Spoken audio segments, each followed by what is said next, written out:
అటు ఢిల్లీల ముచ్చట్లు ఇటు గల్లీల మీటింగ్లు నీళ్ళ జవడం నివురుగప్పిన నిప్పు లెక్కనే రగులుతుంది. సుక్క నీళ్లు కూడా ఇడిచేదే లేదంటుర్రు తెలంగాణ సర్కారోళ్ళు. ఇంకో దిక్కేమో కార్ పార్టీ వాళ్ళు పోరాటానికి తయారైతుర్రు. అటు ఏపీ లీడర్లు కూడా తగ్గేదేలే అంటుర్రు. పంచాదిని ఢిల్లీకెంచి నరుక్కుంటా వస్తుర్రు. అంత చూస్తుంటే లడాయి లగాతార్ నడిచేటట్టున్నది. అటు ఢిల్లీలో సెంటర్ వాళ్ళతోని సర్కార్ వాళ్ళకు మీటింగులు నడుస్తా అంటే ఇటు పట్నంలో కారు పార్టీ వాళ్ళు మీటింగ్ అయినరు. మాజీ నీళ్ల మంత్రి హరీష్ రావు సారు కేసీఆర్ సారును కలిసి మాట ముచ్చట్లు చేసిండు. ఏపీలో కట్టాలని చూస్తున్న బనకచెర్ల ప్రాజెక్టు మీద గట్టిగానే పోరాటం చేయాలని చూస్తున్నారట.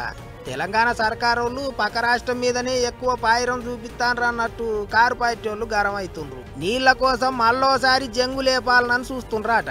మామ అల్లుండ్లు కూకొని నీళ్ళ జవడం మీద పబ్లిక్లనే పంచాయతీ పెట్టాలని ఆలోచనలు చేసిండ్రట.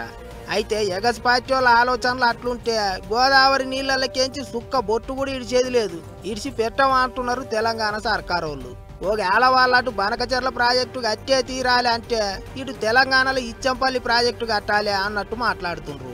గోదావరి నిజ జలాలకు సంబంధించిన వాటా, ఆ వాటాలో భాగంగానే ఈరోజు ఇచ్చంపల్లి ప్రాజెక్టు నిర్మాణం చేయాలి.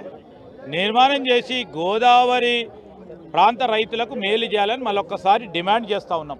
కాదన్నట్టు పాత సర్కారు వాళ్ళు కట్టిన కాళేశ్వరం ప్రాజెక్టుతోని నీళ్ల పారకం చక్కగా లేదంటారు చేయి పార్టీ వాళ్ళు. దాంతో అయ్యే పని కాదంటున్నారు. అందుకే గోదావరి మీద ఇచ్చంపల్లి ప్రాజెక్టు కట్టాలి అని అడుగుతాండ్రు.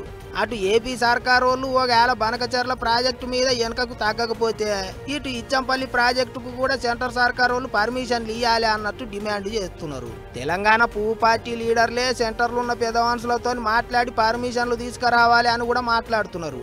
అటు ఢిల్లీలో రెండు రాష్ట్రాల సీఎంలు సెంటర్ వాళ్ళతో గట్టిగానే మాట ముచ్చట్లు చేసిండ్రు. అయితే అటు ఏం నడిచినా ఇటు ఎగస్ పార్టీ వాళ్ళు మాత్రం లొల్లికి గట్టిగానే తయారైతుండ్రట. చూడాలే మరిగా ఏమవుతుందో.